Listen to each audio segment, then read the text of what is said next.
ঢাকার গুরুত্বপূর্ণ আসনগুলোর মধ্যে সবসময়ই সামনে থাকে ঢাকা ১৭। গুলশান, বনানী, নিকেতন, মহাখালী, বারিধারা আর সেনানিবাসের এক অংশ নিয়ে গঠিত এই আসনটিকে রাজধানীর সবচেয়ে এলিট ও আলোচিত আসন বলা হয়। এখানকার ভোটাররা সাধারণত হেভিওয়েট, শিক্ষিত ও ক্লিন ইমেজের প্রার্থীকে পছন্দ করেন। তাই রাজনৈতিক দলগুলো এই আসনে প্রার্থী বাছাই করতে সময় নেয় অনেকটা বাড়তি সতর্কতা নিয়ে। এবার সেই আসনেই মাঠে নেমেছেন সমমনা জোটভুক্ত বাংলাদেশ জাতীয় পার্টির চেয়ারম্যান ব্যারিস্টার আন্দালিব রহমান পার্থ।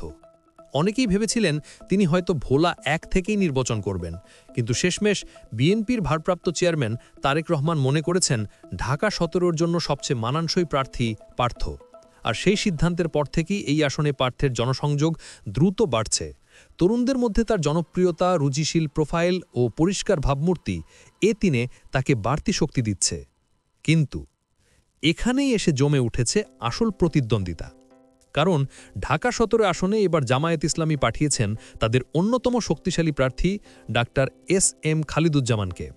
মেধাবী, পরিশ্রমী এবং সংগঠনের শীর্ষ নেতৃত্বের অত্যন্ত আস্থাভাজন এই চিকিৎসক বহুদিন ধরেই দেশে বিদেশে আইবিএফ চিকিৎসায় সুনাম কুড়িয়েছেন। নিঃসন্তান দম্পতিদের মুখে হাসি ফুটিয়ে তিনি যেমন পরিচিত হয়েছেন উচ্চবিত্তের মাঝে, ঠিক তেমনি বস্তিবাসীদের মাঝেও তার জনপ্রিয়তা উল্লেখযোগ্য। কোনো দুর্ঘটনা, অগ্নিকাণ্ড বা সংকটে তিনি নিজে গিয়ে সাহায্য করেন। এটাই তাকে আলাদা করে দিয়েছে এই আসনে। ঢাকা ১৭কে অনেকে এলিট আসন বলেন, কিন্তু এই আসনের বেশ বড় অংশই বস্তিবাসী। আর ঠিক সেখানেই ডাক্তার খালিদুজ্জামানের পরিচিতি ও মানবিক কাজ তাকে শক্ত চ্যালেঞ্জার হিসেবে দাঁড় করিয়েছে। এর বাইরে এনসিপির ডাক্তার তাসনিম জারাও যদি মাঠে নামেন, তাহলে তিনজনই আন্দালিব রহমান পার্থ, ডাক্তার খালিদুজ্জামান এবং ডাক্তার তাসনিম জারা এই আসনের ভোটযুদ্ধকে জাতীয় পর্যায়ের আলোচনায় নিয়ে যাবেন। এখন মূল প্রশ্ন একটাই, ঢাকা ১৭-র ভোটাররা শেষ পর্যন্ত কাকে বেছে নেবেন? অভিজ্ঞ পার্থ, নাকি জনপ্রিয় চিকিৎসক খালিদুজ্জামান, নাকি তৃতীয় শক্তি হিসেবে তাসনিম জারা? একটি আসন, ৩ হেভিওয়েট, আর পুরো দেশের চোখ এখন এই লড়াইয়ের দিকে।